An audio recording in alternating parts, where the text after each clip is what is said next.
आर्य समाज टांडा के 132वें वार्षिक उत्सव के शुभ अवसर पर आज नारी शक्ति बंधन सम्मेलन के इस कार्यक्रम की अध्यक्षता परम आदरणीय आचार्य डॉक्टर सूर्या देवी चतुर्वेदा जी, मुख्य अतिथि श्रीमती डॉक्टर शारदा वर्मा जी, पूर्व प्रधानाचार्य मिश्री लालार कन्या inter college doctor प्रशिषा Srivastava ji, वर्तमान में वैदिक इंटर कॉलेज लखनऊ, परम आदरणीय प्रबंधक महोदय, आदरणीय पूज्य बाबूजी, उपस्थित सम्मानित विद्वज्जन, उपस्थित हमारी समस्त मंचस्थ स्थित अतिथिगण, आर्य समाज की समस्त पदाधिकारीगण, शिक्षक शिक्षिकावृंद, प्यारे बच्चों, आज हम सभी नारी शक्ति बंधन कार्यक्रम में मैं आप सभी लोगों का स्वागत, वंदन एवं अभिनंदन करती हूँ। प्यारे बच्चों, आज हम जिस संस्था में कार्य कर रहे हैं यह एक आर्य संस्था है। प्रतिवर्ष इस संस्था में हमारे परम आदरणीय पूज्य बाबूजी के द्वारा आर्य समाज का महोत्सव होता है, जिसमें दूरस्थ क्षेत्रों से आए हुए सम्मानित विद्वज्जन के द्वारा हमें उनके वचनों को सुनने का अवसर प्रदान होता है। बच्चों, इसमें बहुत सारी बातें नारियों के संबंधित हमें बताई जाती हैं, जिससे नारी शिक्षा के विषय में हमें बहुत सी जानकारी मिलती है। प्राचीन काल में भारत में नारियों का स्थान ऊंचा था। समाज में उन्हें पुरुषों के बराबर सभी अधिकार प्रदान किए गए थे। जैसा कि कहा गया है कि जिस समाज में नारियों की स्थिति जितनी सुदृढ़ होगी वह समाज उतना ही सुदृढ़ होगा। मनुस्मृति के 3 अध्याय में कहा गया है, यत्र नार्यस्तु पूज्यन्ते रमन्ते तत्र देवता। जहाँ पर नारियों की पूजा होती है, नारियों का सम्मान होता है, वहाँ पर देवता निवास करते हैं। इससे हमें लगता है कि उस समय उस समाज में महिलाओं की स्थिति उच्च थी।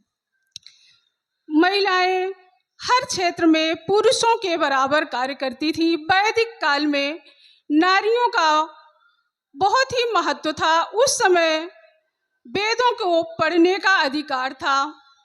अपाला, घोषा, गार्गी, मैत्रेयी, लोपामुद्रा आदि ऐसी विदुषी नारियां थी जिन्होंने वैदिक संहिताओं की रचना भी की थी और शास्त्रार्थ में पुरुष ऋषियों को पराजित भी किया था।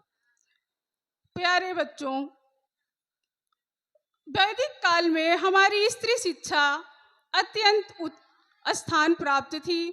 मध्यकाल में धीरे धीरे स्त्रियों की दशा में स्त्रियों की शिक्षा कम होने लगी। समाज में प्रथा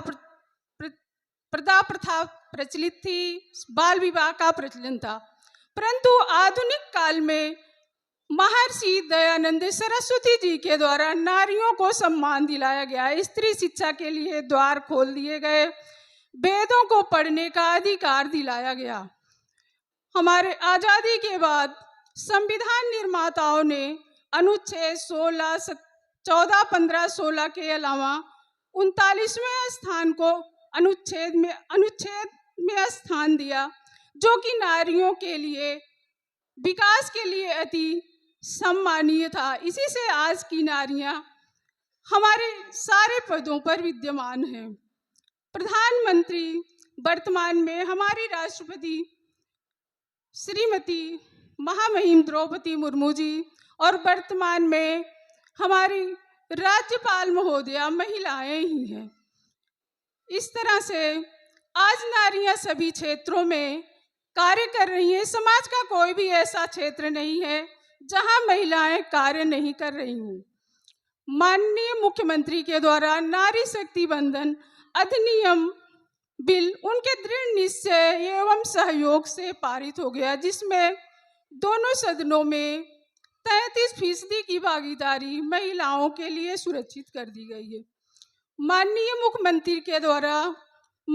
मुख्यमंत्री जी के द्वारा महिला शक्ति मिशन कार्यक्रम चलाए जा रहे हैं, जिसमें नारियों के सम्मान, स्वाभिमान और उनके अधिकार के लिए कार्यक्रम चलाए जा रहे हैं।